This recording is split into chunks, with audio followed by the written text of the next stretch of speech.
আসসালামু আলাইকুম বন্ধুরা।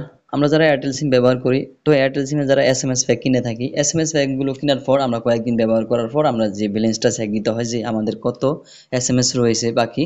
তো অবশিষ্ট ব্যালেন্স চেক দেওয়ার জন্য আমরা কিভাবে চেক দিব আমরা জানি না, অনেকেই কোড নাম্বারটা জানি না বা কিভাবে চেক দিতে হয় সেটা জানি না। তো এই ভিডিওতে আমি খুব সহজে দেখিয়ে দিব যে আপনি কিভাবে আপনার এসএমএস প্যাকে ব্যালেন্স চেক দিতে হয়। তো চলুন ভিডিওটি শুরু করছি। এসএমএস ব্যালেন্স চেক দেওয়ার জন্য এয়ারটেল সিমের এসএমএস ব্যালেন্স চেক দেওয়ার জন্য আমরা এই কোডটি ব্যবহার করব। তো এখানে আমরা যে ডায়াল প্যাডে চলে যাব। এখানে ডায়াল প্যাডে চলে গেলাম।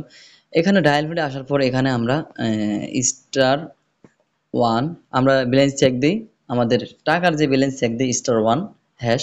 তো আমরা সেম ভাবে স্টার 1 হ্যাশ ডায়াল করব। তো ওখানে স্টার 1 হ্যাশ এখানে ডায়াল করলাম।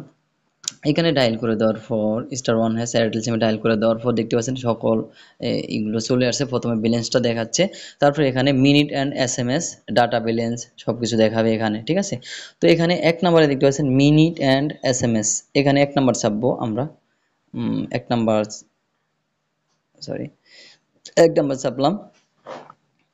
এক নাম্বার চেপে সেন্ড করে দেবো আমরা এখানে।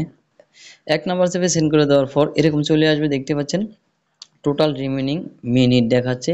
তারপরে টোটাল মিনিট এখানে দেখাবে, ভাগে ভাগে দেখাবে টোটাল এক নম্বরে মিনিট। দুই নম্বরে দেখতে পাচ্ছেন এসএমএস। তো আমি টোটাল এসএমএস এখানে যদি ক্লিক করি, তো টোটাল এসএমএস কতটা আছে, 2 আছে। 2 থাকার পর আমরা এখানে সেন্ড করে দেব।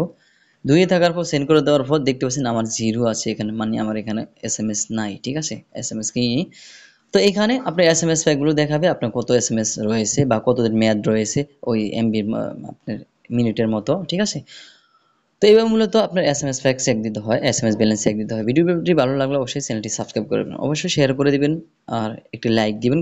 যদি ফেসবুক থেকে দেখে থাকেন অবশ্যই আপনি ফলো দিয়ে রাখবেন। ধন্যবাদ।